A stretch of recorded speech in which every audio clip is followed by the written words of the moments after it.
She showed up at his door in November with a contract in one hand and a surveyor's map in the other. And the first thing Denton Hale said to her was, "I didn't ask for a woman," she said. "The county didn't ask for your opinion either. Sign the easement or don't. I have 3 more stops before dark."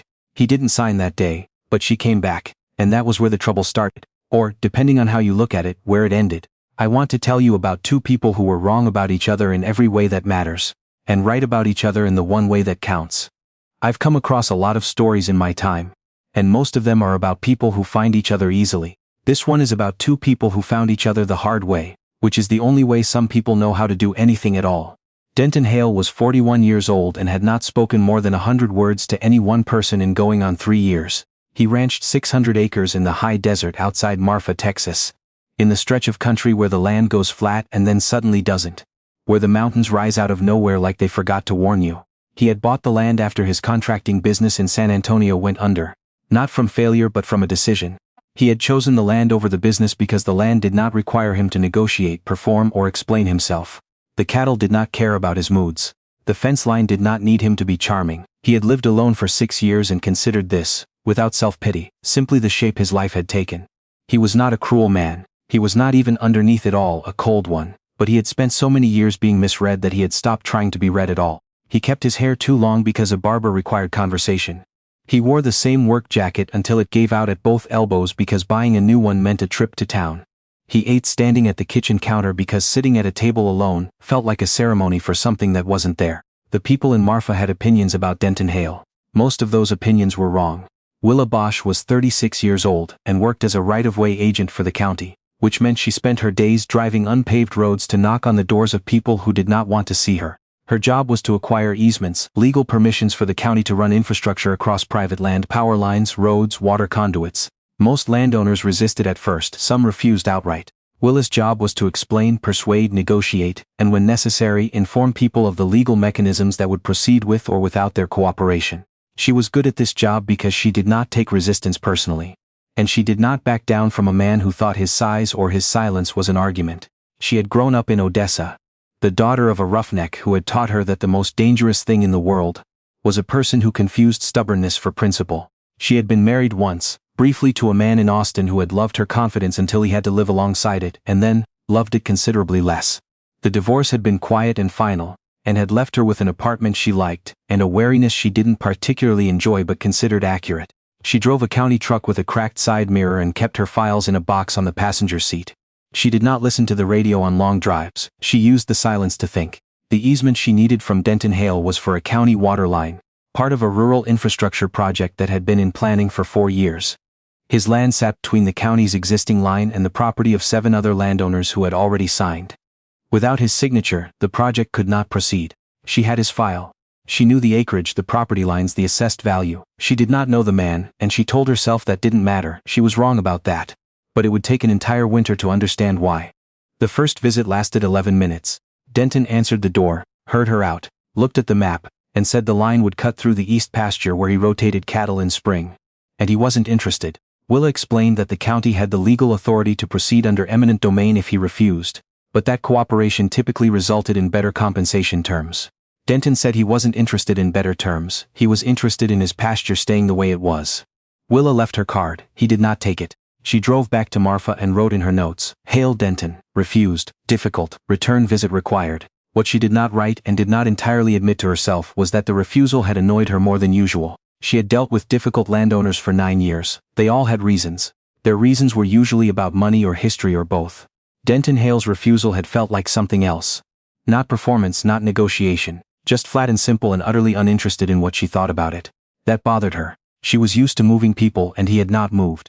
She returned 2 weeks later with revised routing maps, showing an alternate line path that curved north of the east pasture. She knocked. He answered, looked at the maps for longer than she expected, asked 2 precise questions about depth of installation and disturbance width, and then said he'd need to look at the ground before he decided.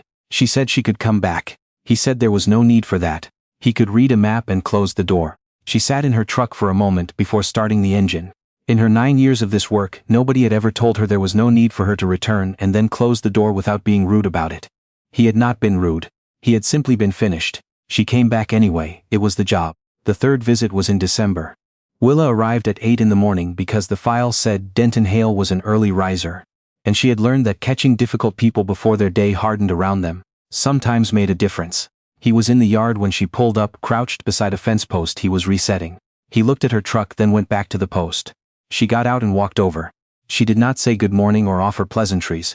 She said, "I looked at the alternate route on satellite. There's a drainage issue in the north draw. The original route through the east pasture is actually better for both sides." He kept working. He said without looking up, "I know about the drainage issue."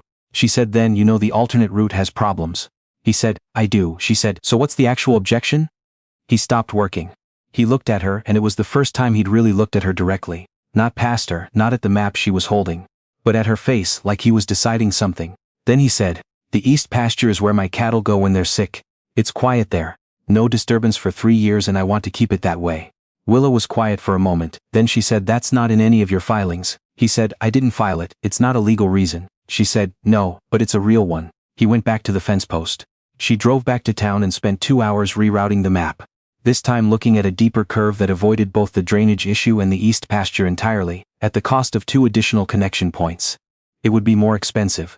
She wrote the cost analysis herself, which was not technically her job, and submitted it to the project engineer, with a note explaining the reason. The engineer called her and said it was the most detailed discretionary rerouting request he'd received in 15 years. She said the landowner had a legitimate concern that wasn't in the code but was worth the cost. The engineer approved it. She did not tell Denton Hale what she had done. She drove out to the ranch, knocked, and when he answered she handed him a new map and said, "New route. Avoids your east pasture completely. The county's absorbing the extra cost. I need your signature on this version." He looked at the map for a long time. He looked at her. He said, "Why'd you do that?" She said, "Because it was the right route." He said, "The county doesn't usually care about right routes." She said, "I know. Sign the form." He signed it. She thanked him, turned to go, and he said, and she would remember this later, the way it came out flat and almost reluctant, like a man saying something before he could stop himself. "There's coffee if you want it." She almost said no. The job was done. The signature was on the form. There was no professional reason to stay. She said, "All right." That was the thing she would look back on. Not the months that followed, not the conversations that came later, but that one word in his gravel driveway in December and what it had cost her to say it. The kitchen was clean and spare. A wood stove in the corner doing serious work. 2 shelves on the far wall holding paperback field guides, a veterinary manual, 4 volumes of Texas history, and what appeared to be a complete set of Marcus Aurelius. Willa noticed the books the way she noticed everything, quietly and without commenting on it. He poured 2 cups from a percolator that had seen better decades. She sat at the kitchen table, not the counter, not where you eat standing up because sitting alone feels like a ceremony. And he sat across from her and neither of them spoke for a moment. Then she said, "How long have you been out here?" He said. 6 years. She said, "Alone?" He said, "Yes." She said, "By choice?" He said, "Mostly." It was not the beginning of a conversation that went somewhere warm and easy. It was more like 2 people testing ice, pressing down carefully to see how much weight it would hold before either of them committed to crossing it. He asked her how long she'd worked right of way. She told him 9 years. He asked if she liked it. She thought about giving the polite answer, then didn't, and said, "I like it when I find the right route. I don't always like what it takes to get there." He nodded like that made sense to him. She suspected most things made sense to Denton Hale. He simply chose not to indicate it. She finished her coffee and stood and said she'd have the county's final paperwork mailed to him within 2 weeks. He walked her to the truck. She got in. He stood in the yard with his hands in his jacket pockets, not waving, not smiling, just watching her go the way a man watches something he's uncertain about and isn't ready to name. She thought about that drive back to Marfa. She told herself it was just a signature and a cup of coffee and a landowner, who had turned out to be less obstinate than her notes suggested. She was already wrong. She came back in January not for work. She told herself she was passing through on the way to a property in Presidio, which was true but not the real reason. She told herself she wanted to check on the easement documentation, which was done and filed and required no checking.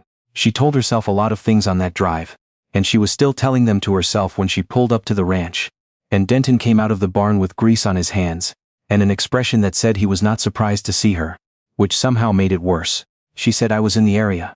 He said, "All right." She said, "The paperwork came through clean." He said, "I know, I got the copy." There was a silence. The wind came off the mountains the way it does in January out there, with purpose and without apology. She said, "You're not going to make this easy, are you?" He said, "Make what easy?" She said, "I don't know yet." It was the smallest movement at the corner of his mouth, there and gone. He said, "Come inside then, the coffee's fresh." That visit lasted 3 hours.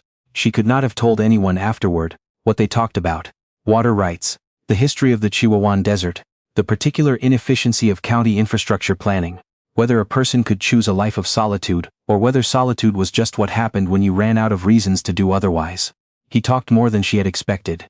Not at length, not in the way of a man filling silence, but in the way of a man who had been thinking about things for a long time without anyone to test them against. She drove away at dusk arguing with herself. She had met difficult men. She had met quiet men. She had met men who used their silence as a kind of power. Who let you fill the space and then held what you'd said against you. Denton Hale was not doing that. He was quiet because he was thinking. He spoke when he had something to say, when she disagreed with him. And she did, about the county's eminent domain authority and about whether solitude was a choice or an avoidance. He listened and pushed back, and did not change his position to accommodate her.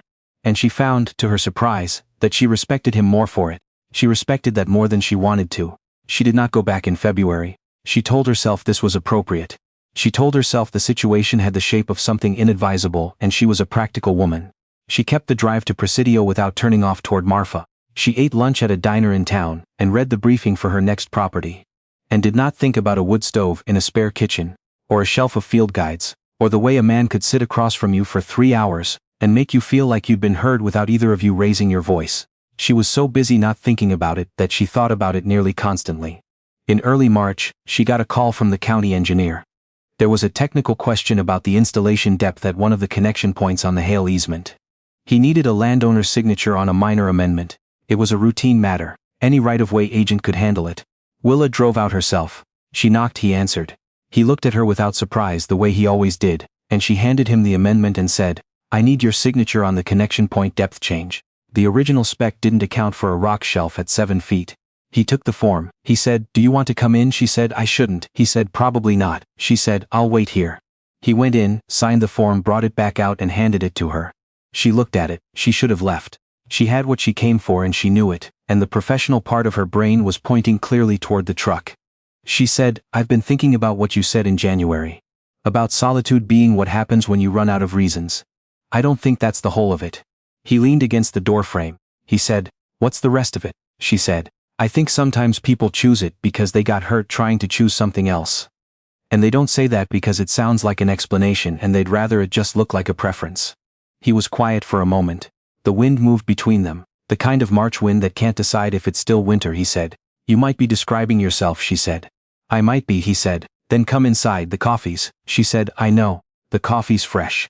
She said it before she meant to, and she heard it come out like something that had been waiting.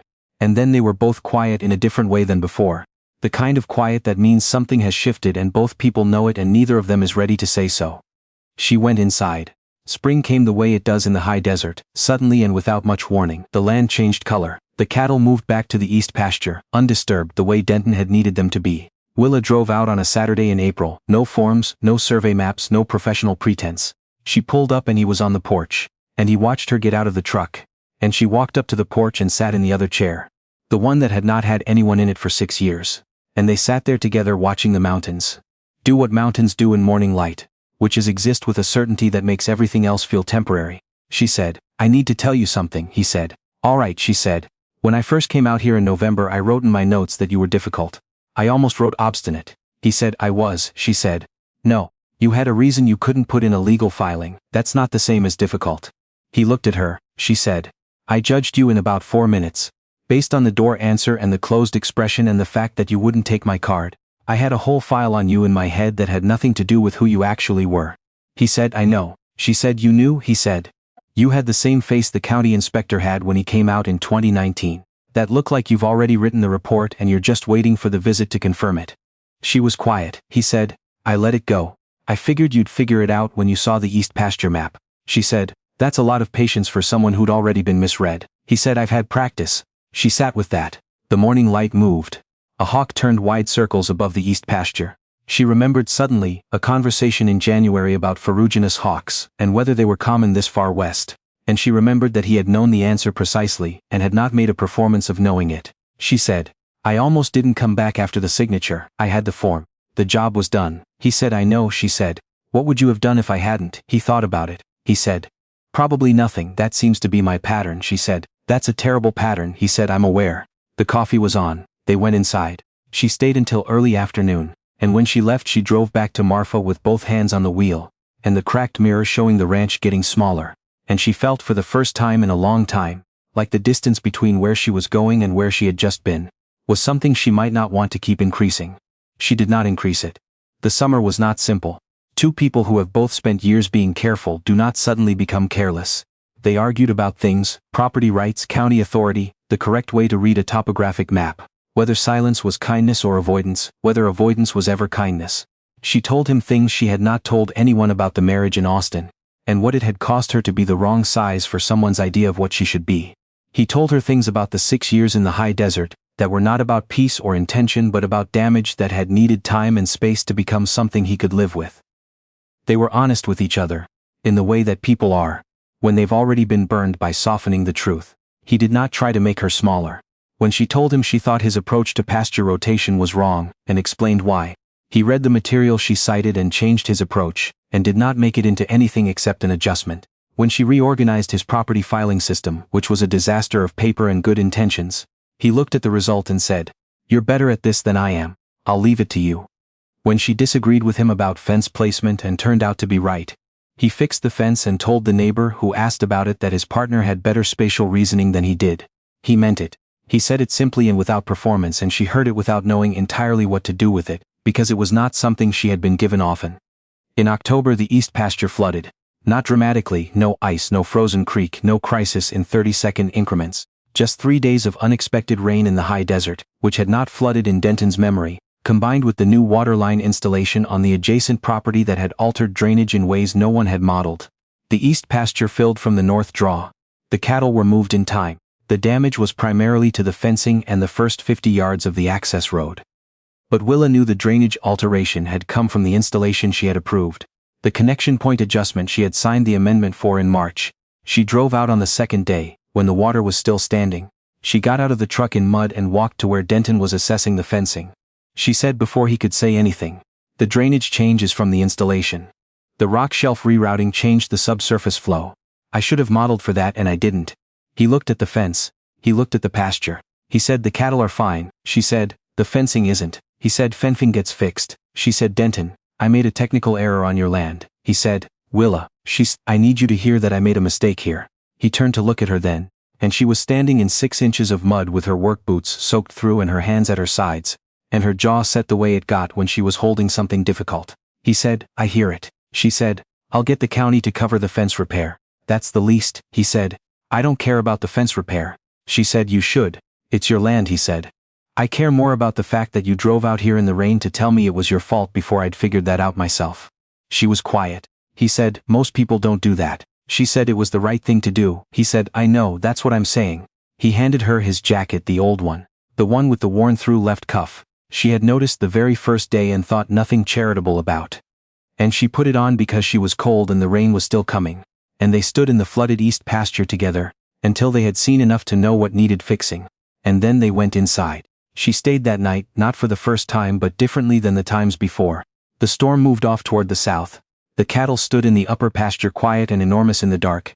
The wood stove did its work. She said, at some point in the evening, "When you first saw me get out of that truck in November, what did you think?" He said, "I thought you were going to be a problem." She said, "I was." Said, "Not the kind I thought." She said, "What kind did you think?" He said, "The kind that takes something. The county kind. You think they're there for the form and you're right, but the form is just the form, and what they take is usually something you can't put in a filing either." She said, "And what kind did I turn out to be?" He was quiet for a moment. Outside, the last of the rain finished up against the windows. He said, "The kind that finds the right route." She did not say anything for a while, then she said, "I almost didn't come back after December after the coffee. I told myself it wasn't appropriate. I had 14 reasons." He said, "I know. I could see you talking yourself out of it." She said, "You knew and you didn't say anything." He said, "It wasn't my talking to do." She said, "That might be the most frustrating thing anyone has ever said to me." He said, "You had to come back on your own or it didn't mean anything. Same as I had to stay put on that east pasture question instead of just signing the first form. Some things are worth standing still for." She looked at him. She said, "I judged you in 4 minutes in November. I had you filed as obstinate and difficult and probably not worth the second visit." He said, "I know." She said, "And you were patient with that." He said, "You were doing your job, I was doing mine. Sometimes people do their jobs wrong before they do them right. That's not a character flaw. That's just a start." Willa Bosch, who had 9 years of reading difficult people from the front seat of a county truck, who had walked away from a marriage because she refused to be made smaller, who had come to Marfa in November, with a contract and a surveyor's map, and a professional competence that left no room for being surprised by anything, looked at Denton Hale in the light of a wood stove on an October night, and understood that she had found something she had not been looking for, and had almost filed it away as a difficult landowner and moved on to the next property on her list. She said, "I regret every assumption I made in that first visit." He said, "Good, now stop keeping score." She almost laughed. She did not quite laugh, but the thing that moved across her face was close enough to it that he saw it, and he did not look away. They ran the ranch together for the next 29 years. She kept her job with the county for the first 4 of those, because it was good work and she was good at it, and because having her own income had always mattered to her, and Denton never once suggested it shouldn't. When she left, it was to take on the ranch's land management full-time, a decision that came from what she wanted, not from what anyone expected. She renegotiated the Hale property's grazing leases with adjacent landowners, increased the herd from 300 head to 900 over 11 years, and built a water management plan for the east pasture that became something of a local model, partly because it had been built around the knowledge that some land has purposes that don't appear in any county filing. Denton managed the cattle and the equipment and the fence lines, which needed constant attention on 600 acres of high desert. He also over time started talking more, not to everyone. Not at dinner parties he still avoided attending, but to Willa and to the 2 people who eventually came to work the ranch, and to the occasional county surveyor who stopped by and found, to their surprise, that the man they'd heard was difficult was actually the first person to point out the drainage problem before it became one. They had one daughter. They named her after nobody, which was their way, a name that was only hers. She grew up knowing the east pasture the way some children know a park or a backyard, as a place that had its own rules and its own quiet and its own reason for being left undisturbed. She learned to read a topographic map before she learned long division. She learned from her father how to assess a fence line, and from her mother how to find the right route, through an obstacle that looked impassable. Both of them considered that a reasonable curriculum. Willa never forgot the November visit, not the refusal, not the door closing, not the note she had written in the county file. She kept it the way you keep something that taught you something you didn't want to learn. She told her daughter, when her daughter was old enough, "Never mistake a man's silence for his emptiness. And never assume your first read of someone is anything but a first draft." Her daughter asked why she was telling her this. Willa said, "Because I almost drove away from your father based on 11 minutes in a driveway and a note that said difficult, and that would have been the most expensive mistake I never made." Denton Hale died in 2019 at the age of 73. Willa lived until 2028. She was 71. After he died, she kept the old jacket. The one with the worn-through left cuff, the one she had put on in the flooded east pasture in October of their first year. She never replaced the cuff. When her daughter asked about it, she said, "That cuff was the first thing I judged him on. Worn through old. The jacket of a man who didn't bother. That's what I thought. And then he put it on my shoulders in the rain when I'd made a mistake on his land and was standing there trying to own it." She smoothed the cuff with her thumb. Turned out it was the jacket of a man who knew what mattered.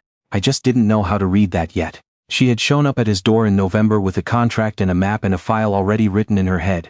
She had almost made the most efficient mistake of her career, and then she found the right route.